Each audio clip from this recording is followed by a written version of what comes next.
بسم اللہ الرحمن الرحیم وبہ نستعین سبحانک لا علم لنا الا ما علمتنا انک انت العلیم الحکیم الحمد للہ رب العالمین والصلاة والسلام علی سید المرسلین وعلی آلہ وصحبہ اجمعین ومن تبعہم بإحسان الی یوم الدین اعوذ باللہ من الشیطان الرجیم بسم اللہ الرحمن الرحیم اللہ لا الہ الا هو الحی القیوم لا تأخذہ سنۃ ولا نوم له ما في السماوات وما في الأرض من ذا الذي يشفع عنده إلا بإذنه يعلم ما بين أيديهم وما خلفهم ولا يحيطون بشيء من علمه إلا بما شاء وسع كرسيه السماوات والأرض ولا يؤوده حفظهما وهو العلي العظيم. حاضرین گرامی، ہماری گفتگو آیت الکرسی سے متعلق جاری ہے اور اس بات کا کئی مرتبہ اعادہ ہوا کہ آیت الکرسی سب سے زیادہ عظمت والی قرآنی آیت ہے. اس کی بنیادی وجہ اللہ تبارک و تعالیٰ کی توحید، اللہ تبارک و تعالیٰ کے کئی کمالات، نام، اللہ کے اسماء اور صفات اس میں اس طریقے سے بیان کیے گئے ہیں کہ اگر اس پر کوئی آدمی ہلکا پھلکا بھی غور کرے تو وہ اس کائنات کی سب سے بڑی حقیقت، کائنات کی تخلیق اور ہماری اپنی تخلیق کی بنیادی وجہ کو جان جائے اور اللہ کے علاوہ کسی اور کو عبادت کے لائق معمولی درجے میں بھی نہ سمجھے. چنانچہ لا الہ الا اللہ، اللہ اس کے سوا کوئی معبود برحق نہیں ہے. اس کی پہلی دلیل آیت الکرسی میں یہ دی گئی کہ وہ الحی ہے، زندہ ہے، کامل حیات والا. اللہ کے علاوہ کوئی ایسی زندگی والا ہے ہی نہیں جسے پکارا جائے. پھر دوسرا یہ کہ وہ القیوم ہے، اس لیے اس کی عبادت کی جائے کہ خود قائم ہے، اپنے قائم رہنے میں کسی کا محتاج نہیں اور پوری کائنات کو قائم رکھے ہوئے اور سنبھالے ہوئے ہے. تیسری دلیل یہ دی یا اسی کی تکمیل کرتے ہوئے کہ لا تأخذہ سنۃ ولا نوم، اللہ کی ذات وہ ہے جس کی حیات اور قیومیت کی صفت انتہائی درجے کو پہنچی ہوئی ہے، پوری طریقے سے کامل ہے، اس میں معمولی سا بھی نقص نہیں ہے. یہی وجہ ہے کہ لا تأخذہ سنۃ ولا نوم، اسے اونگ بھی نہیں چھوتی اور نہ ہی نیند آتی ہے. اونگ اور نیند غفلت کی ایک شکل ہے. اللہ تبارک و تعالیٰ اگر کسی بھی طرح سے معمولی درجے میں چند لمحوں کے لیے بھی غافل ہو جائے تو یہ اس کے حی ہونے میں کمی آ جائے گی، قیوم ہونے میں کمی آ جائے گی. اللہ تبارک و تعالیٰ یہ جو کائنات کا نظام ہر وقت نگرانی کرتے ہوئے چلا رہا ہے، سنبھالے ہوئے ہے، اس کی تدبیر کر رہا ہے، اس میں جھول آ جائے گا، اس میں گڑبڑ اور فساد پیدا ہو جائے گا. لیکن ایسا کچھ نہیں ہو رہا ہے. اس کا مطلب یہ کہ رب العالمین اللہ تبارک و تعالیٰ کی ذات ہمیشہ بیدار ہے، ہر چیز کی نگرانی کر رہا ہے، ہر چیز کو دیکھ رہا ہے، اس کو سنبھالے ہوئے ہے. اس لیے اس کے علاوہ کوئی معبود برحق، کوئی عبادت کے لائق ہے ہی نہیں. اگر آپ دوسروں کو پکاریں گے تو ہو سکتا ہے وہ سویا ہو، دوسروں کو پکاریں گے اگر وہ سن بھی لے تو اس کے پاس طاقت نہیں ہے کہ وہ آپ کی پکار کا جواب دے سکے. اور پھر اتنا ہی نہیں، اس کے اندر کوئی قدرت اور صلاحیت نہیں ہے. اور اگلا جملہ اللہ کی توحید اور دوسروں کی عاجزی اور فقیری کو بیان کرتا ہے، ان کی محتاجگی اور تہی دستی کو بیان کرتا ہے. لہو ما فی السماوات و ما فی الارض. یہ چوتھی دلیل آیت الکرسی میں الحی القیوم. اور پھر لا تأخذہ سنۃ ولا نوم، اسے اونگ اور نیند نہیں آتی. اگلی دلیل دی لہو ما فی السماوات و ما فی الارض. اللہ تبارک و تعالیٰ کے بارے میں کہا کہ وہی پروردگار ہے، یعنی جو کچھ آسمانوں اور زمین میں ہے ان تمام کا مالک وہی اللہ سبحانہ و تعالیٰ ہے. سب کچھ اسی کے لیے. آپ قرآن میں ایک بات بار بار پڑھیں گے جگہ جگہ، خاص طور سے جہاں توحید اور شرک کا بیان ہے، جہاں مشرکین سے انبیاء کرام کے مکالمات ہیں عقیدے کے بارے میں، تو آپ دیکھیں گے کہ ان کی دعوت میں خود اللہ تبارک و تعالیٰ نے جہاں جہاں اپنی عظمت و کبریائی اور توحید کو بیان کیا ہے، سورہ بنی اسرائیل میں دیکھیے، سورہ سبا میں دیکھیے، بہت مقامات پر بار بار آپ کو ایک بات ملے گی کہ آسمان اور زمین میں جو کچھ بھی ہے سب اللہ کا ہے. یہ کتنا سادہ سا جملہ ہے اور آپ یہاں ہمارے یہاں جتنے لوگ موجود ہیں کتنی مرتبہ سنے ہوں گے. آپ سوچئے تھوڑی دیر کے لیے کہ کیا یہ سادہ سا معنی ہے. اس پر صرف ایک جملے پر غور کیجئے، دوسری باتوں کو چھوڑ دیجیے. کہ کائنات میں، آسمان اور زمین میں جو کچھ ہے سب اللہ کا ہی ہے۔ میں اکثر بیسیوں مرتبہ یہ ابھی دروس میں بیان کر چکا ہوں کہ اگر فرض کیجئے کہ کوئی ایک چیز ایسی ہے جو میری ملکیت ہے، یہ جھولا، تھیلی، عقیبہ عربی میں اس کو کہیں گے، یہ میری ہے، اب یہ میری ملکیت ہے، آپ کو یہی والی تھیلی چاہیے اگر، تو اس کو لینے کے لیے آپ امام صاحب مولانا صوفیان ابو سفیان کے پاس جائیں گے کہ یہ تھیلی مجھے دے دیجیے۔ ان سے آپ اگر کہیں گے کہ یہ والی تھیلی جو میری ہے، ان سے کہیں گے کہ مجھے دے دو، تو وہ کیا جواب دیں گے؟ سمپل، یعنی ایک موٹی سی عقل سے بات سمجھ میں آ رہی ہے کہ آپ ایسا کریں گے کیا؟ اگر کوئی کرے گا تو وہ کیا جواب دیں گے؟ وہ کہیں گے کہ بھائی جو چیز میری ہے ہی نہیں میں کیسے دے سکتا ہوں؟ جب وہ ابو رضوان کی ہے تو میں کیسے دے سکتا ہوں؟ ہے نا؟ یہ کوئی ایسی بات ہے جس میں بڑے علم کی، غور و فکر کی، گہری نظر کی ضرورت ہے۔ ایک بچہ اور ایک موٹی عقل والا انسان بھی سیدھے سیدھے جانتا ہے۔ اللہ تعالیٰ کی دلیلیں بھی ایسی ہی ہے کہ بہت بڑے علم والا بھی آسانی سے وہ تو جانتا ہی ہے، سمجھ ہی جائے گا۔ ایک موٹی عقل والا، کھیت میں کام کرنے والا کسان ہو، حمالی کرنے والا مزدور ہو، اس کی بھی موٹی عقل میں توحید کی یہ دلیلیں آ جائے گی فوراً۔ جب وہ یہ جانے گا، یہ بار بار قرآن میں کہا جا رہا ہے کہ آسمان زمین میں جو کچھ ہے سب اللہ کا ہے، تو جب اللہ کا ہے تو کسی اور سے آپ مانگیں گے کیا؟ یہ چھوٹی سی تھیلی، چھوٹی سی ٹوپی، ایک معمولی سی کوئی ایک چیز جو دنیا کی معمولی سے معمولی چیز ہو، ہم اس آدمی سے نہیں مانگتے جو جس کا وہ ہے ہی نہیں، جس کی چیز وہ ہے ہی نہیں ہم اس سے نہیں مانگتے۔ یہ ہماری عقل دماغ بھی کہتا ہے، ایک کامن سینس میں بھی سب سے کامن بات ہے۔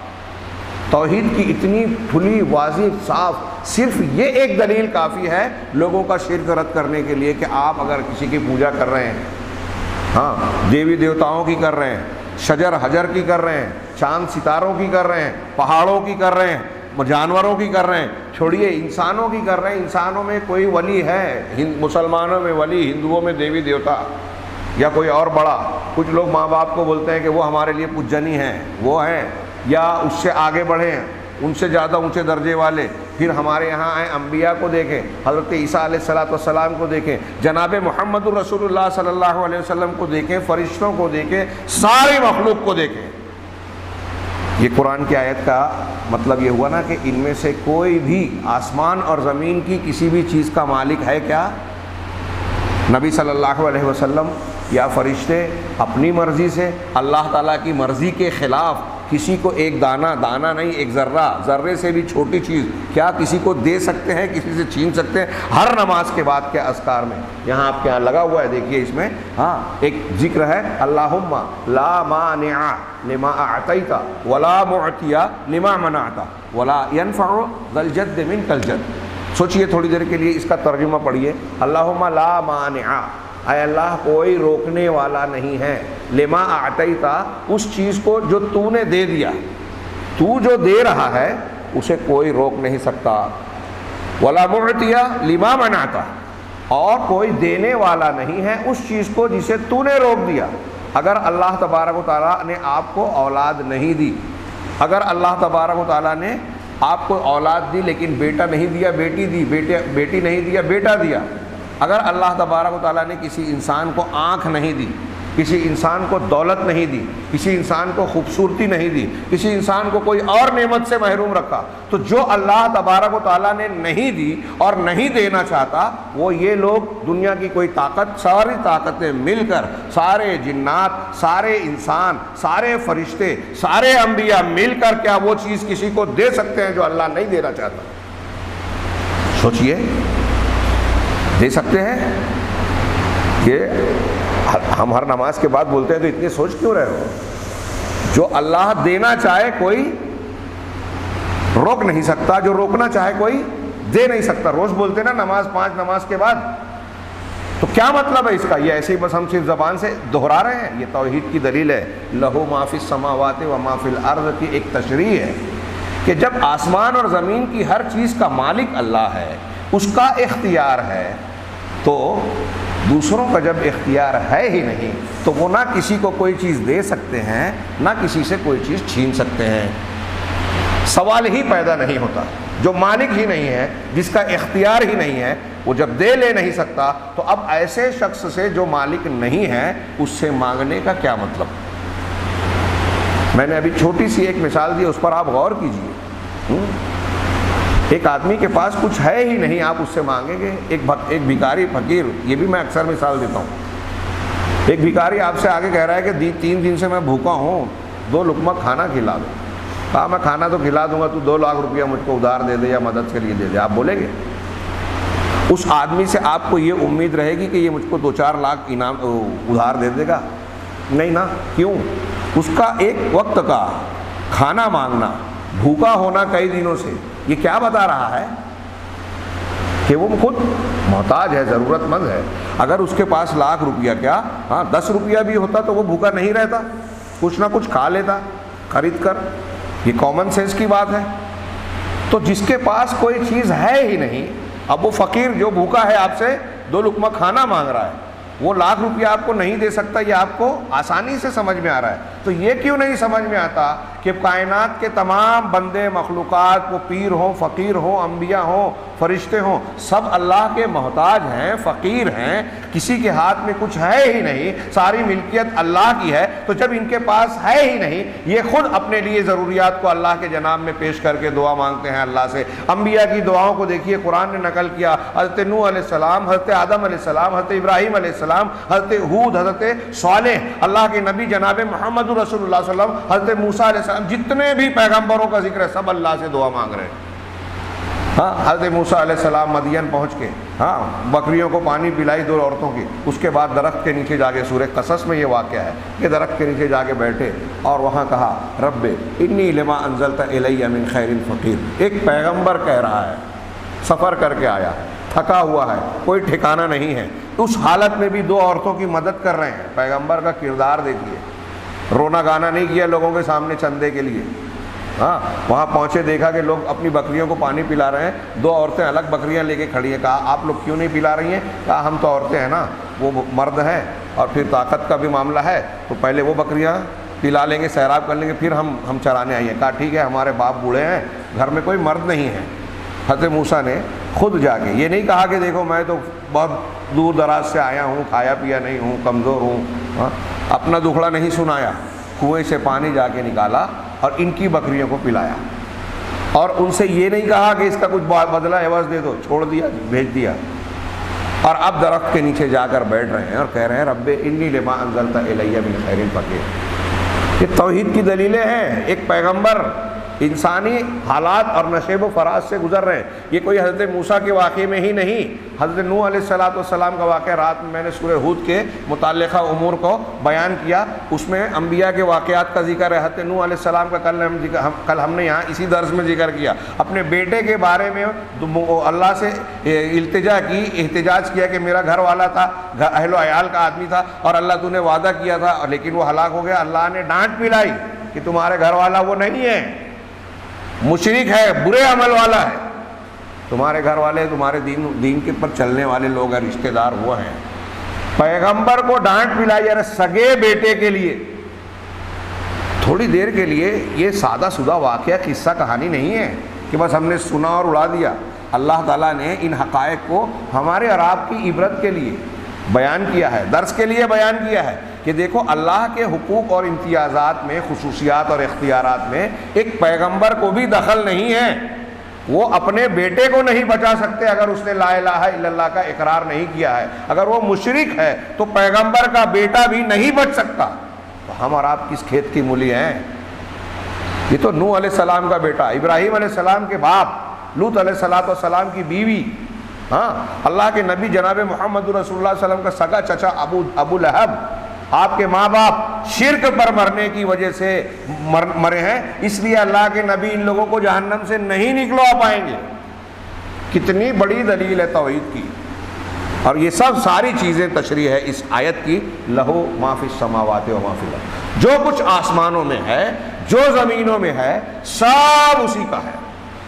میں نے کل جو آپ کو کتاب دی اس میں آپ دیکھیے کہ اب شیخ عبدالرزاق نے اس کی تشریح کرتے ہوئے 2-3 قرآن کی آیتوں کو ذکر کیا، یعنی اس معنی کی وضاحت کرتے ہوئے۔ مثال کے طور پہ اللہ تعالیٰ کا یہ ارشاد سورہ آل عمران کا جو اکثر ہم تلاوت کرتے ہیں، قل اللہم مالک الملک، آپ کہیں کہ اے اللہ مالک الملک، سارے سلطنت کا مالک، ملک کا مالک۔ ملک کیا ہے یہاں؟ الملک سے مراد آسمان زمین ساری موجودات، اللہ کے علاوہ جتنی بھی چیز ہے ساری چیزیں اس میں آ گئی۔ مالک الملک، اس پوری کائنات کا اصلی مالک، اے اللہ مالک الملک، تؤتی الملک من تشاء وتنزع الملک من تشاء، تو جسے چاہتا ہے ملک اور سلطنت سے نوازتا ہے، اقتدار اور قوت دیتا ہے۔ ہاں، اب کسی کو ملک کی دی، کسی کو جو ہے علاقے کی سلطنت دی، کسی کو بڑی مملکت دی۔ یہ دنیا کے جو بادشاہ ہیں ان کی بادشاہت دنیاوی اعتبار سے ہے، اللہ کی بادشاہت کے مقابلے میں کچھ بھی نہیں۔ ان کی بادشاہت وزیروں، سپاہیوں، مددگار لوگوں کے بغیر نہیں چل سکتی۔ اگر ایک بادشاہ کے خلاف اس کی رعایا ہو جائے تو اس کی بادشاہت ٹکے گی نہیں، پلٹ جاتا ہے تختہ، یہ سب باغی ہو گئے۔ ہاں، ان کی بادشاہت دوسروں کی مدد کے ساتھ چلتی ہے، ناقص ہے۔ دنیا کا بادشاہ اپنی رعایا کے لوگوں کے سارے حالات کو جانتا نہیں ہے، سارے حالات، رعایا کے لوگوں کے حالات کو کنٹرول کرنے کی پوری طاقت نہیں رکھتا۔ کچھ چیزیں اس کے علم میں آتی ہیں، کچھ نہیں آتی ہے، کچھ کر پاتا ہے، کچھ نہیں کر پاتا ہے۔ لیکن جو الملک ہے، قل اعوذ برب الناس ملک الناس، ہم پڑھتے ہیں نا آخری سورہ، کہو میں پناہ میں آتا ہوں ان لوگوں کے پروردگار کی، ملک الناس لوگوں کے بادشاہ کی، الہ الناس، اور اسی وجہ سے وہ لوگوں کا معبود ہے۔ تو جو ملک ہے، ملک حقیقی بادشاہ، اور جو حقیقی بادشاہ ہے اس کی سلطنت میں اس کا حکم چلتا ہے، اس کی مرضی کے بغیر ایک پتا بھی نہیں ہل سکتا۔ یہ صرف رب العالمین ہے، مالک الملک، وہ کائنات کا اصل مالک ہے، وہ بادشاہوں کا بادشاہ ہے۔ اس کی بادشاہت کے چلانے کے لیے کسی وزیر کی مدد کی ضرورت نہیں ہے، کسی دوسرے کے سپاہی کی مدد کی ضرورت نہیں ہے۔ ایسا نہیں ہو سکتا کہ اس کی جو سلطنت ہے اللہ کی، اس کی سلطنت میں جیسے دنیا کے بادشاہ اپنی رعایا کو نہیں پہچانتے، اللہ تعالیٰ کا معاملہ ایسا نہیں ہے۔ کائنات کا کوئی ایک انسان چھوڑیے، جنات چھوڑیے، کوئی ایک ذرہ پانی کی تہ میں کوئی چیز موجود ہو، چٹان کے اندر کوئی ذرہ اور تنکا موجود ہو، اللہ کے علم سے وہ بھی باہر نہیں۔ اور اللہ کا صرف علم نہیں ہے بلکہ اللہ کا تصرف بھی ہے، یعنی اس کی قیومیت اس کو سنبھالے اور تھامے ہوئے ہے۔ تو پروردگار وہ ہے، قل اللہم مالک الملک تؤتی الملک من تشاء، جسے تو چاہتا ہے سلطنت دیتا ہے، وتنزع الملک ممن تشاء، اور جس سے چاہتا ہے سلطنت کو چھین لیتا ہے۔ آج اتراتا ہے آدمی، ہاں بعد میں قصہ پارینہ ہو جاتا ہے۔ بڑے بڑے نمرود فرعون دنیا سے آ کر بکھر گئے، لیکن وقت کا کوئی بھی طاقت اور انسان تھوڑی سی دولت، تھوڑا سا اقتدار اور طاقت ملتا ہے تو وہ اترانے لگتا ہے۔ آج کی حکومتیں جیسے اترا رہی ہیں، ہاں، تؤتی الملک من تشاء وتنزع الملک ممن تشاء وتعز من تشاء وتذل من تشاء بیدک الخیر، تو جسے چاہتا ہے عزت سے نوازتا ہے، جسے چاہتا ہے ذلیل کرتا ہے۔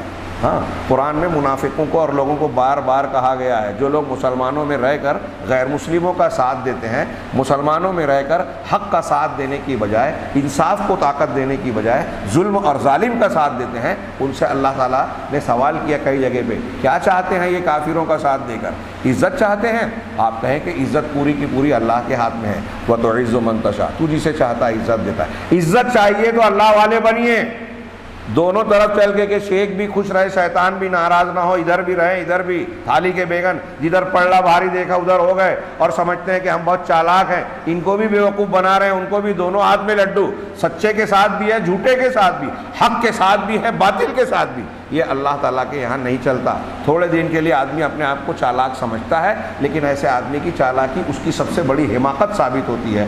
دنیا میں بھی اس کو عزت نہیں ملتی، آخرت میں بھی۔ منافق سب سے نچلے طبقے میں ہوگا جہنم کے، ان المنافقین فی الدرک الاسفل من النار۔ اتنی بڑی بات ہے۔ تو وتعز من تشاء وتذل من تشاء، تو جسے چاہتا ہے عزت دیتا ہے، تو جسے چاہتا ہے ذلت دیتا ہے۔ ہاں، بیدک الخیر، تیرے ہی ہاتھ میں خیر ہے، ساری خیرات، دنیا کی خیر ہو، آخرت کی خیر ہو۔ شیخ علامہ ربیع بن ہادی نے اس ضمن میں بڑی پیارا ایک اشارہ کیا اور بیان دیا کہ ساری چیز ہم کو اگر جو چیز چاہیے نا اللہ سے مانیں گے، ہے نا۔ اللہ تبارک و تعالیٰ نے قرآن میں کہا کہ اللہ کی عبادت کرو اور کیا وابتغوا عندہ الرزق. ہاں صحیح پڑھا میں نے کہ اللہ کے پاس سے ہی رزق مانگو. اللہ کے پاس سے رزق کس سے مانگنا ہے؟ ہم کو بھوک لگتی ہے. رزق کا معنی صرف کھانا پینا نہیں ہے، وہ ساری نعمتیں رضا کا، مما رزقناکم جو قرآن کہتا ہے نا، رضا کا معنی عطا کرنا، دینا. اب اس میں کھانے پینے کی چیز بھی ہے، استعمال کے کپڑے، پیسہ، دولت، جو بھی نعمتیں، یہاں تک کہ اگر ہم کو اللہ نے علم دیا ہے، صلاحیت دی ہے، دماغ دیا ہے، تو وہ بھی اللہ کا رزق ہے ایک طریقے سے، عطا اور نوازش. اب تھوڑی دیر کے لیے سوچئے کہ اللہ تبارک و تعالیٰ نے یہ رزق قرآن میں کہا کہ اس کی عبادت کرو، اور جو بھی روزی، جو بھی نعمت تم کو چاہیے وہ کس سے مانگنا ہے؟ کس سے مانگنا ہے؟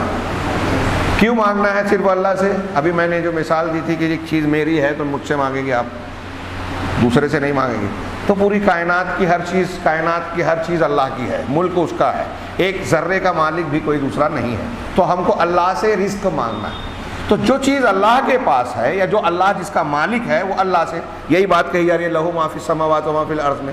تو یہاں شیخ نے ایک بھی کہا کہ جب رزق اللہ کہہ رہا ہے کہ اسی سے مانگو، تو اب تھوڑی دیر کے لیے تھوڑا آگے جائیے کہ قبر کی زندگی میں عذاب دینے والا، نعمت دینے والا کون ہے؟ کون مالک ہے؟ اللہ ہے.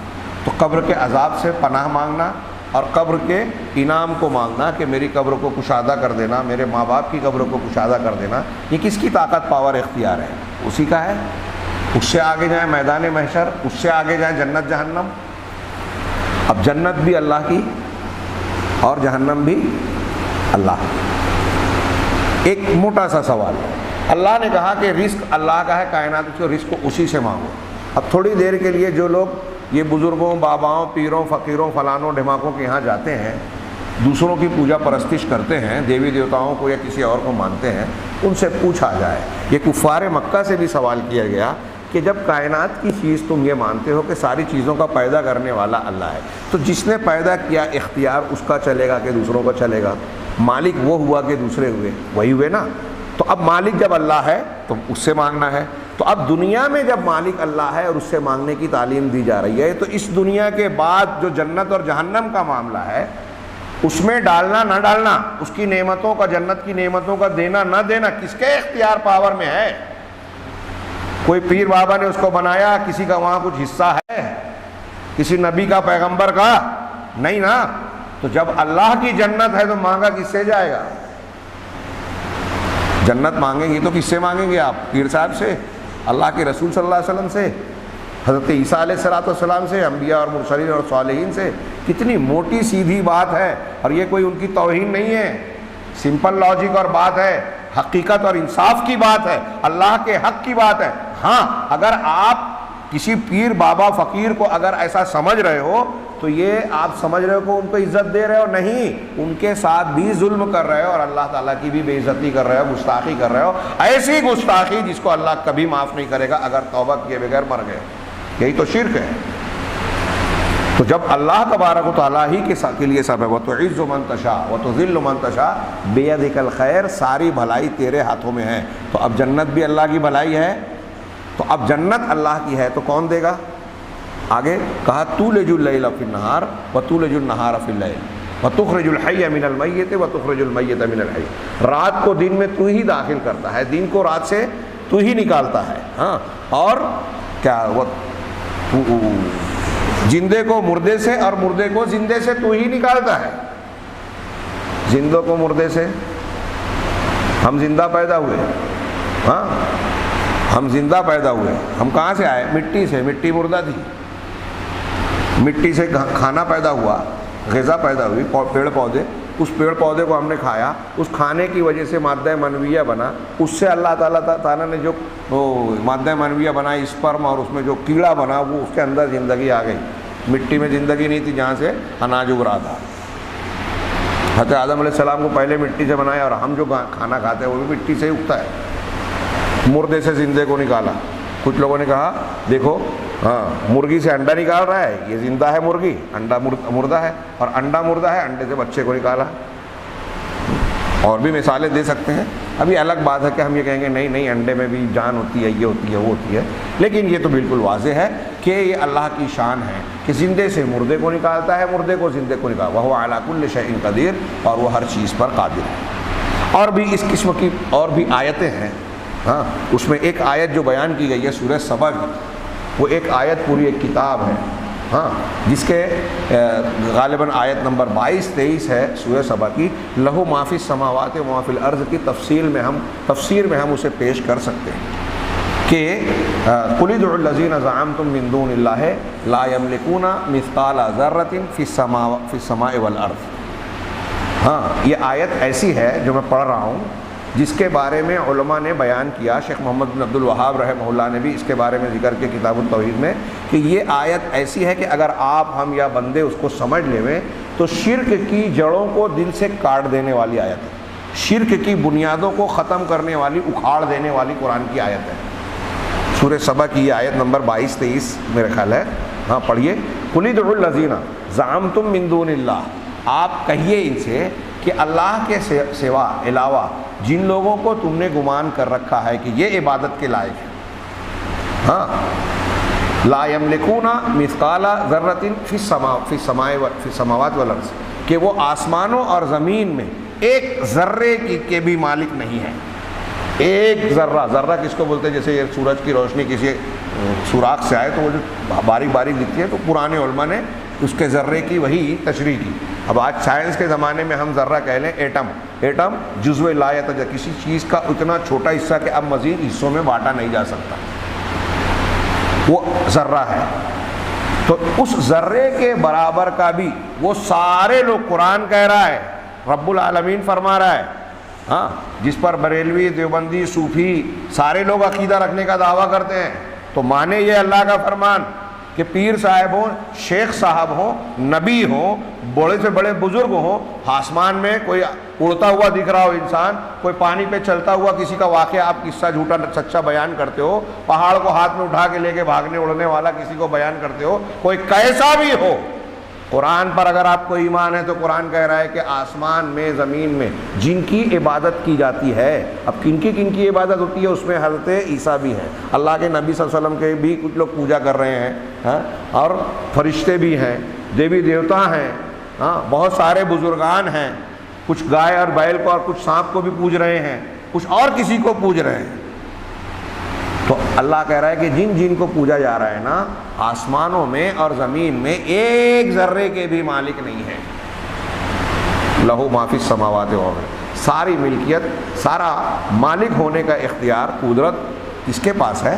اللہ کے پاس۔ کائنات کی اور کوئی ہستی، کوئی وجود ایک ذرے کا بھی مالک نہیں ہے۔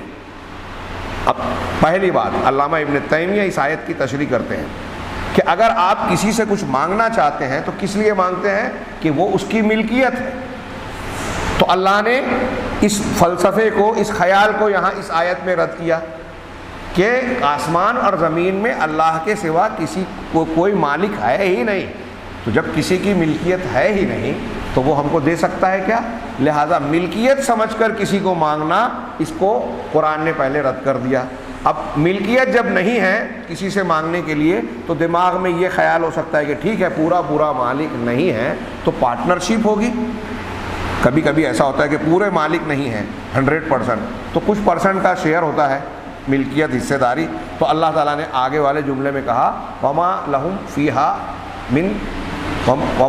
فیہما من شرک، اور نہ ہی ان جن کو بھی یہ پوج رہے ہیں اللہ کے سوا، ان لوگوں کا آسمانوں اور زمین میں کوئی شرک، کوئی ساجھا، کوئی شیئر بھی نہیں ہے، مالک بھی نہیں ہے، اس لیے نہیں مانگ سکتے، شیئر اور حصے داری بھی نہیں ہے، اس لیے بھی ان کو کوئی اختیار نہیں ہے۔ اب شیئر حصے داری بھی نہیں ہے تو تیسری شکل یہ ہو سکتی ہے کہ آدمی یہ سوچے کہ چلو حصے داری نہیں ہے لیکن مددگاری ہو سکتی ہے، جیسے بادشاہ دنیا میں ہوتے ہیں تو ان کا نظام چلانے کے لیے وزیر منسٹر ہوتے ہیں، سپاہی ہوتے ہیں، درباری ہوتے ہیں، وہ لکھا پڑھی کرتے ہیں، ان کے کام کرتے ہیں، اگر یہ نہ کرے تو اس کا کام چلے گا ہی نہیں۔ تو ایسے ہی یہ آسمان زمین کو بنانے میں، اس کا نظام چلانے میں اللہ تبارک و تعالیٰ کا کوئی مددگار ہو، کوئی اس کی ہیلپ کر رہا ہے، ہاں، جس کی ہیلپ کی وجہ سے، مدد کی وجہ سے جو کائنات کا نظام چل رہا ہے، تو اب اگر وہ مددگار ہے اور اس سے بھی مانگیں گے تو چونکہ وہ کام چلا رہا، جیسے دنیا میں اگر وزیر جا کے بادشاہ سے کہے نہیں میرا فلاں رشتہ دار ہے، اس کو نوکری پہ لگانا پڑے گا، اس کو یہ ملنا پڑے گا، تو بادشاہ سوچتا ہے کہ یہ میرا وزیر ہے، میرا اتنا کام کرتا ہے، تو پھر اس کی بات ماننا پڑے گی، رکھنا پڑے گی، ورنہ یہ میرا کام بگاڑے گا۔ میری بیگم ہے، میری ملکہ ہے، یا میرا شہزادہ بیٹا ہے، شہزادی ہے، اس کا قریبی ہے، اس کا دوست ہے، وہ ضد کر رہی ہے کہ نہیں اس کو دے دو، تو اس کی محبت کا تقاضا ہے کہ میں چلو ٹھیک ہے، اس کو ناراض نہ کروں، اس کی کچھ بات کو مان لوں۔ تو کیا اللہ تبارک و تعالیٰ پر، یہ تو وسیلے کے بعد میں اگلے جملے کی تشریح میں آئے گا، اللہ تبارک و تعالیٰ کے بارے میں ایسا کچھ سوچا جا سکتا ہے کہ کسی کا دباؤ یا کسی کی محبت میں آ کے اللہ کسی کی بات مان لے گا؟ یہ تو وسیلے کی بحث ہے۔ میں یہ کہنا چاہتا ہوں کہ جو قرآن کا ٹکڑا ہے کہ کوئی مددگار بھی نہیں ہے اس نظام کو چلانے میں۔ اللہ تبارک و تعالیٰ کو کسی کی ضرورت ہے، کسی وزیر کی؟ اگر دنیا کے سارے پیر فقیر بلکہ سارے انسان اللہ کے مخالف ہو جائیں تو کیا اللہ کا کچھ بگاڑ پائیں گے؟ اس کی سلطنت میں، اس کی الوہیت اور ملکیت میں کوئی کمی کر پائیں گے؟ حدیث قدسی، وہ شامیوں کی سب سے اچھی حدیث حضرت امام احمد بن حنبل کہتے تھے، ایوب سختیانی یہ حدیث سنتے تھے تو گھٹنوں کے بل اٹھ کے بیٹھ جاتے تھے، لمبی حدیث، اے میرے بندو، کسی وقت پوری حدیث سن چکے ہوں گے آپ، اس میں ہے کہ اے میرے بندو، تم میں کا اول آخر انسان جنات سارے لوگ مل کر بھی اس درجے کو نہیں پہنچ سکتے کہ مجھے نقصان پہنچا، لن تبلغوا ضری فتضرونی، تم سب مل کر اس درجے کو نہیں پہنچ سکتے کہ مجھے یعنی اللہ کو نقصان پہنچا دو، سارے مل کر اس درجے کو نہیں پہنچ سکتے کہ اللہ تعالیٰ کو کوئی فائدہ پہنچا دو۔ کائنات کی کوئی ہستی، کوئی طاقت، بلکہ ساری ہستیاں، ساری طاقتیں، ساری مخلوق مل کر اللہ کی سلطنت میں، قوت میں کچھ اضافہ بھی نہیں کر سکتے، کچھ نقصان بھی نہیں پہنچا سکتے۔ اللہ بے نیاز ہے، وہ الغنی الحمید، وہ غنی اور حمید ہے، وہ القیوم ہے، وہ خود نظام چلا رہا ہے، اس کو کسی کی ضرورت نہیں ہے، الصمد ہے وہ۔ بات ان ساری باتوں کو سمیٹ کر جو ہے اپنے نقطے پر لائیں کہ ساری کائنات کا مالک وہ ہے، اور یہ جو سورہ سبا کی روشنی میں ہم اس کی تشریح کر رہے ہیں کہ نہ اللہ کے علاوہ کوئی ذرے کے برابر مالک ہے، مالک ہے تو نہیں دے سکتا، ہاں، مالک نہیں ہے تو نہیں دے سکتے، ہاں، نہ کوئی پارٹنر ہے تو پارٹنرشپ نہیں ہے تو بھی نہیں دے سکتے، اور نہ ہی کوئی نظاموں کو پیدا کرنے اور چلانے میں مددگار، معاون اور ہیلپر ہے کہ اس بنیاد پہ دلا سکتے۔ اب تیسری چیز، چوتھی چیز اللہ نے فرمائی، وہ کیا ہے کہ اور کوئی بھی ذات نہیں ہے جو اللہ کے پاس اس کی اجازت کے بغیر سفارش کر سکے۔ آدمی سوچے گا کہ چلو مالک نہیں ہے، پارٹنرشپ نہیں ہے، مددگار نہیں ہے، تو کم سے کم اس کے پاس اچھا درجہ ہے کہ اتنے پیغمبر ہیں تو اتنا اونچا درجہ ہے، یہ ولی ہیں تو اتنا محبوب بندے ہیں اللہ کے، تو یہ لوگ اللہ تعالیٰ سے سفارش کر دیں گے۔ جیسے دنیا میں ہوتا ہے کہ یار تم مالک کے پاس چل کے یا مینیجر کے پاس چل کے میرے لیے سفارش کر دو، تم کو بہت مانتا ہے تو تمہاری بات رد نہیں کرے گا، تو ایسے ہی اللہ کے کچھ مخصوص اور محبوب بندے ہوں گے، یہ اگلے جملے کی تشریح میں آئے گا، تو اس کا بھی اللہ نے رد کر دیا کہ اللہ کی شان دنیا کے بادشاہوں اور مالکوں کی طرح نہیں ہے کہ کوئی بھی آگے بغیر اللہ کی اجازت کے کسی کی بھی سفارش کر دے۔ یہاں تو حال یہ ہوگا کہ اللہ کے پیغمبر بھی قیامت کے دن نفسی نفسی نفسی، لوگ کہیں گے سفارش کر دو، کہیں گے کہ آج مجھے میرا گناہ یاد آ رہا ہے، مجھے فلاں غلطی یاد آ رہی ہے، اور قرآن نے کہا یوم یقوم الروح والملائکۃ صفا لا یتکلمون، اس دن جبریل اور فرشتے صف لگا کر کھڑے ہوں گے، بات نہیں کریں گے، لب کشائی نہیں کر پائیں گے، الا من اذن له الرحمن، سوائے اس کے جس کو رحمان اجازت دے۔ رحمان کی اجازت کے بغیر حضرت جبرائیل ہوں، فرشتے ہوں، انبیاء ہوں، کوئی زبان ہلا نہیں سکتا، تو وہ اللہ کو بولیں گے کہ تو اس کو یہ دلا دے، وہ دلا دے، ہاں، اس کو جہنم میں ڈالنے کا فیصلہ کیا، نہیں نہیں نہیں نہیں، جہنم سے نکال کے جنت میں ڈال، اللہ کو کوئی بولے گا ایسے؟ کوئی دباؤ ڈالے گا؟ کوئی ضد کرے گا؟ سوال ہی نہیں پیدا ہوتا۔ اللہ جس سے ناراض ہوگا اس کے اچھے بندے اس سے ناراض ہوں گے، اللہ جس سے خوش ہوگا اس کے اچھے بندے اس سے خوش ہوں گے، تو جس سے اللہ ناراض ہے، مشرک، کافر، بدعتی سے، منافق سے، اس کے لیے انبیاء صالحین سفارش کریں گے؟ کہاں عقل گھاس چرنے گئی ہے آپ کی، سوال ہی نہیں پیدا ہوتا، نہ اجازت ملے گی اور نہ وہ لوگ آپ سے محبت کریں گے شرک اور کفر کی بنیاد پر۔ تو بہرحال بات کو سمیٹے تو وہ آیت سورہ سبا کی آپ نے وہ کتاب میں بھی دیکھنی ہے، ہاں بہت ہی جامع ہے، جو شرک کی ہر دنیا میں انسانوں کو اللہ کو چھوڑ کر جن جن لوگوں کی لوگ عبادت کرتے ہیں، اس قرآن کی آیت میں اللہ تعالیٰ نے عبادت کی ان ساری بنیادوں کو جو انسان کے دماغ میں خیال کی شکل میں باطل خیال کی شکل میں آتی ہیں اور جس کی بنیاد پر وہ دوسروں کی پوجا پاٹ کرنے لگتا ہے، ان کو اکھاڑ کر پھینک دیا ہے قرآن کی اس آیت میں۔ اور اگر اس آیت پر ہم غور کریں آیت الکرسی کے، لہو ما فی السماوات و ما فی الارض، اب اسی میں آگے کی ایک بات ہاں شیخ ربیع نے بیان کیا ہے کہ صوفیوں کے یہاں ہمارے یہاں یہ کہا جاتا ہے، بڑی شان سے بہت سارے لوگ بیان کرتے ہیں ہمارے یہاں فضائل والے کہ ارے وہ فلاں فلاں رابعہ بصری کا کہنا یہ ہے اور فلاں کا کہنا یہ ہے، یعنی اللہ تعالیٰ کی عبادت اس کی جنت مانگنے کے لیے اور اس کے جہنم سے بچنے کے لیے نہیں کرنی چاہیے، صوفی کہتے ہیں۔ ہاں وہ بولتے ہیں کہ رابعہ بصری کہتی تھی، بہت مشہور ہے ہمارے یہاں، کہ میرا دل چاہتا ہے کہ میں ایک ہاتھ میں پانی لوں، ایک ہاتھ میں آگ لوں اور اس پانی سے جہنم کی آگ کو بجھا دوں اور اس آگ سے جنت کو جلا دوں۔ کیوں؟ تاکہ لوگ بڑا فلسفہ سمجھتے ہیں، بکواس بات ہے، تاکہ لوگ جنت کے سے ڈر کر اور جنت کے حاصل کرنے کے لیے شوق میں اللہ کی عبادت نہ کریں بلکہ اللہ کی خوشنودی کے لیے اللہ کی عبادت کریں۔ لوگ سمجھتے ہیں بہت اچھی گہری اور اونچی بات ہے، اتنی بات نہیں سوچتے کہ بھئی جنت اور جہنم کا خیال یا ہمارے سامنے کس نے پیش کیا ہے، کون بتاتا ہے، یہ کس نے بیان کیا ہے؟ اللہ نے۔ قرآن میں جنت اور جہنم کا بیان بھرا پڑا ہے۔ اگر جنت کے شوق میں نیکی کرنا اور جہنم کے خوف سے برائیوں سے بچنا یہ غلط ہوتا تو اللہ تعالیٰ کیوں جہنم سے ڈراتا اور جنت کا شوق دلاتا اور قرآن میں کہتا سارعوا الی مغفرۃ و جنت عرضها السماوات والارض، ہاں کہ کہ اللہ کی مغفرت اور جنت کی طرف ایک دوسرے سے آگے بڑھو، جنت کی طرف لپکو، جنت مانگو۔ یہ قرآن کہہ رہا ہے، اللہ تعالیٰ قرآن میں کہہ رہا ہے ادعوا ربکم تضرعا وخیفا، ہاں یدعون خوفا و طمعا۔ مومنوں کی صفت بتائی کہ اللہ سے دعا مانگتے ہیں، کیسے مانگتے ہیں؟ خوف کھاتے ہوئے، طمعا امید رکھتے ہوئے۔ تو اللہ سے خوف اور اللہ سے امید۔ خوف کس بات کا؟ اس کے عذاب کا۔ اس کے عذاب کی جگہ کیا ہے؟ جہنم ہے۔ امید کس بات کی؟ اس کے انعام کا۔ اس کے انعام کا مقام ٹھکانہ کیا ہے؟ جنت ہے۔ تو اللہ قرآن میں کہہ رہا ہے کہ آپ جنت اور جہنم کے شوق اور خوف کی بنیاد پر اللہ تبارک و تعالیٰ سے مانگو، قرآن کہہ رہا ہے۔ اور صوفی بول رہا ہے کہ جنت اور جہنم کے خوف اور شوق کی بنیاد پہ عبادت نہیں ہونی چاہیے۔ کتنی بکواس بات ہے۔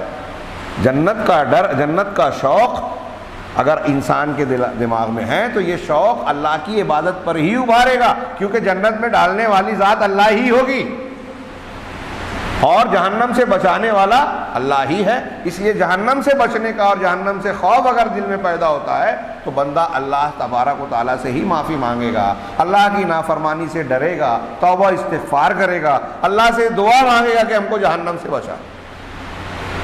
تو یہ صوفیہ کی بکواس ہے جو کہتے ہیں کہ ہاں جنت کے شوق کی وجہ سے اور جہنم کے خوف کی وجہ سے اللہ کی عبادت نہیں کرنی چاہیے۔ جنت اور جہنم اصل نہیں ہے، وہ ٹھکانہ ہے، لیکن اس کو دینے والا اور اس سے بچانے والا اللہ ہی ہے۔ جیسے ہم یہ کہہ رہے ہیں لہو ما فی السماوات و ما فی الارض، ساری کائنات کی ہر چیز، وہ دنیا میں ہو آخرت میں ہو، ساری چیزوں کا مالک اللہ سبحانہ و تعالی ہی ہے۔ توحید کی یہ بہت شاندار، جاندار، زبردست دلیل ہے۔ یہ ایک ٹکڑا اگر آپ کسی مشرک کو سمجھا لیں، اور ایک مسلمان کو یہ کوشش کرنی چاہیے کہ ہم دوسروں کو سمجھائیں کہ یہ آسمان زمین کس نے پیدا کیا؟ پیدا اللہ نے کیا، پیدا کرنے والا ایک ہے۔ اب جب اس نے پیدا کیا تو دوسرے لوگ پجنی عبادت کے لائق کیسے ہو سکتے ہیں؟ اس کے برابر کیسے ہو سکتے ہیں؟ قرآن بار بار سوال کرتا ہے کہ کیا وہ جس نے پیدا کیا اس کے برابر ہو سکتا ہے جس نے پیدا نہیں کیا؟ سوچئے تھوڑی دیر کے لیے، ہاں دونوں برابر نہیں ہو سکتے۔ قرآن کہہ رہا ہے والذین تدعون من دون اللہ ما یملکون من قطمیر، کل یہ آیت گزری تھی سورہ فاطر کی کہ جن کو تم اللہ کے سوا پکارتے ہو وہ کائنات کی تو بات چھوڑیے، کھجور کی گٹھلی کے چھلکے کی ہاں ملفوف النوا کہتے ہیں اس کو، لفافت النوا، یعنی جو آج کل ہم کھجور کھاتے ہیں نا، آپ کھجور کھائیں تو اوپر دیکھیے اس کے اوپر ایک باریک سی جھلی ہوتی ہے، اس کی کوئی قیمت ہے، اس کو کوئی حیثیت دیتے ہیں ہم لوگ؟ اس کی کوئی حیثیت نہیں ہے بظاہر، اور عربوں میں تو اور زیادہ کھجور ایک دم عام سی نعمت تھی۔ تو کھجور کی گٹھلی اور گٹھلی پہ لگا ہوا باریک سا جھلی دار چھلکا، اس کی کیا قیمت ہے؟ اللہ کہہ رہا ہے کہ جن کو یہ لوگ اللہ کے سوا پوج رہے ہیں، حضرت عیسیٰ بھی آ گئے، دیوی دیوتا بھی آ گئے، لات و منات بھی آ گئے، بزرگان دین بھی آ گئے، ود سوا یغوث یعوق سب آ گئے، انبیاء صالحین فرشتے سب آ گئے، ان ساری مخلوقات میں سے کوئی بھی کھجور کی گٹھلی کے چھلکے کا بھی مالک نہیں ہے۔ مالک کون ہے؟ لہو ما فی السماوات والارض وما فی الارض۔ توحید کی چوتھی انتہائی زبردست دلیل جو آیت الکرسی ہم کو پیش کرتی ہے، تھوڑی دیر کے لیے میں نے عرض کیا کہ ہم سمجھ لیں دنیا کے کسی انسان کو اگر وہ کسی کو اللہ کا شریک اور اس کا برابر ٹھہرا رہا ہے تو اس کو سمجھا لیں تو وہ اپنے شرک سے، اپنے کفر سے توبہ کر کے اللہ پر ایمان لے آئے گا۔ ہاں، اللہ کی توفیق ہونی چاہیے، ماننے پر مجبور ہوگا، اور یہ انتہائی شاندار دلیل ہے جس دلیل کا کوئی انکار نہیں کر سکتا۔ اور کائنات میں اللہ کے سوا کوئی اور مالک ہے ہی نہیں۔ یہ ہر انسان کو، چاہے وقت کا فرعون اور بادشاہی کیوں نہ ہو، کسی نہ کسی سطح پر وہ اپنے آپ کو کہہ رہا ہے میں تمہارا خدا ہوں، رب ہوں، لیکن ماننے پر مجبور ہے کہ کیا تو نے اپنے آپ کو پیدا کیا؟ اس سے پوچھو۔ حضرت موسیٰ نے اس سے جو سوالات کیے جواب نہیں تھا۔ تیرے ماں باپ سے تو پیدا ہوا؟ ہاں، ہم اپنے ماں باپ سے پیدا ہوئے۔ فرعون کو پوچھا جائے کہ تو اپنے ماں باپ سے پیدا ہوا نا، تو اب بتا، تو کہہ رہا ہے کہ میں پیدا کرنے والا ہوں، تو تیرے ماں باپ کو تو نے بنایا تھا کیا؟ ایک دم سے بھی ہم اپنے ماں باپ کے پیدا کرنے والے ہیں، دنیاوی پروسیجر سے بھی نہیں ممکن ہے۔ اور ماں باپ بیٹے کو پیدا کرنے والے نہیں ہوتے، یہ تو کائنات کا پروسیجر رب العالمین نے جو بنایا ہے، اس کی بنیاد پر جانور، پرندے، پیڑ پودے سب میں ایک تناسل اور نسل کا سلسلہ چل رہا ہے، وہ ہم پورا کرتے ہیں۔ اللہ اولاد دیتا ہے تو اولاد دینے والا نہ دینے والا وہی ہے۔ بہرحال اللہ تبارک و تعالیٰ کے لیے اس کائنات کی ساری ملکیت اسی کے اختیار میں ہے، وہی ساری چیزوں کا مالک ہے، لہٰذا اسی سے مانگا جائے گا، وہی عبادت کے لائق ہے۔ یہ چوتھی دلیل ہے، اللہ لا الہ الا ہو، اللہ اس کے سوا کوئی عبادت کے لائق ہے ہی نہیں۔ ہاں، الحی القیوم، وہ زندہ و جاوید ہے، اس کی کامل زندگی والا ہے، القیوم ہے، ساری کائنات کو قائم رکھنے والا، سنبھالنے والا ہے۔ ہاں، لا تأخذہ سنۃ ولا نوم، اسے نہ اونگ آتی ہے نہ نیند۔ ہاں، لہو ما فی السماوات و ما فی الارض، آسمانوں میں جو کچھ ہے، ہاں، بڑے بڑے ستارے سیارے، ہم سورج سے کروڑوں گنا بڑے وہ ستارے ہوں، یا ہماری نظر میں نہ آنے والے جراثیم اور ذرات ہوں، سب کا مالک صرف وہی ہے۔ آسمان زمین میں جو بھی ہے سب کا مالک صرف اللہ ہی ہے، لہو اسی کے لیے ہے، اسی کا اختیار ہے۔ من ذا الذی یشفع عندہ الا باذنہ، اب جس کی شان، آن، مقام یہ ہے، سارا اختیار، قوت، قدرت اس کی ہے، تو اس کے سامنے دنیا کی طرح اللہ نے اب ایک چیز کا رد کیا، وہ ہم کل پڑھیں گے۔ من ذا الذی یشفع عندہ الا باذنہ، کون ہے جو اللہ کے پاس سفارش کرے اس کی اجازت کے بغیر کسی کے لیے؟ کیا اللہ کی عظمت و کبریائی کے سامنے کوئی ٹکنے کے لائق ہے کہ دنیا میں ہم کسی کے پاس جا کے بولتے ہیں یار اس کو نوکری دے دو، ایسا کر لو، ویسا کر لو، کبھی دباؤ ڈالتے ہیں، کبھی ریکویسٹ کرتے ہیں، ہے نا؟ کیا اللہ کے پاس جا کے کوئی خود سے اس طرح کی کوئی سفارش کسی کی کر سکتا ہے؟ یہ اللہ کی عظمت و جلال کے خلاف ہے، ناممکن بات ہے کہ دنیا میں جس طرح ہوتا ہے رب العالمین کے دنیا میں یہ جو مشرکین مکہ ہوں یا آج کے قبر پرست جو شفاعت کے غلط عقیدے میں پڑے ہیں، وہ دراصل دنیا کے بادشاہوں پر اللہ کو قیاس کرتے ہیں۔ دنیا کے بادشاہ، دنیا کے مالک اور اللہ تعالیٰ کے درمیان کوئی مناسبت نہیں ہے۔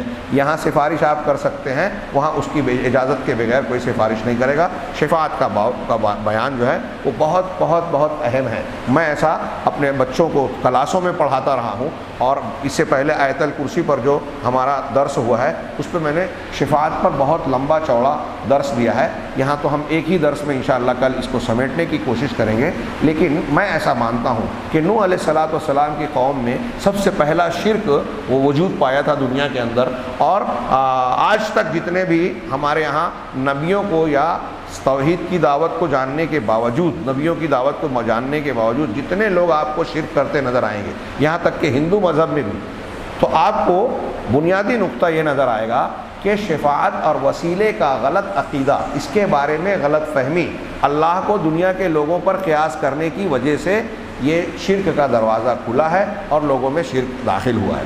انشاءاللہ اس پر کل گفتگو کریں گے، لیکن میں نے جو آپ کو تمہید میں آج 2-4 جملے بولے یہ بتانے کے لیے کہ دنیا میں شرک کی چکی جہاں بھی چل رہی ہے وہ اس کا پارٹ جو ہے اسی شفاعت اور وسیلے کے غلط عقیدے پر گھومتا ہے۔ لہٰذا ہم کو توحید کو اختیار کرنا اور شرک سے بچنا ہے، توحید کی دعوت دیتے ہوئے اور دماغ سے شرک کا خناس نکالنا ہے، تو ہم کو یہ باب اور شفاعت اور وسیلے کا صحیح مطلب اور مفہوم جاننا بہت ضروری ہے۔ ہمارے یہاں بہت سے مسلمان ہیں جو اس کو نہیں سمجھتے، لہذا ہم کو اور آپ کو اچھی طریقے سے اسے سمجھنا چاہیے۔ اللہ تعالی ہمیں خیر کی توفیق دے۔ وآخر دعوانا ان الحمد للہ رب العالمین۔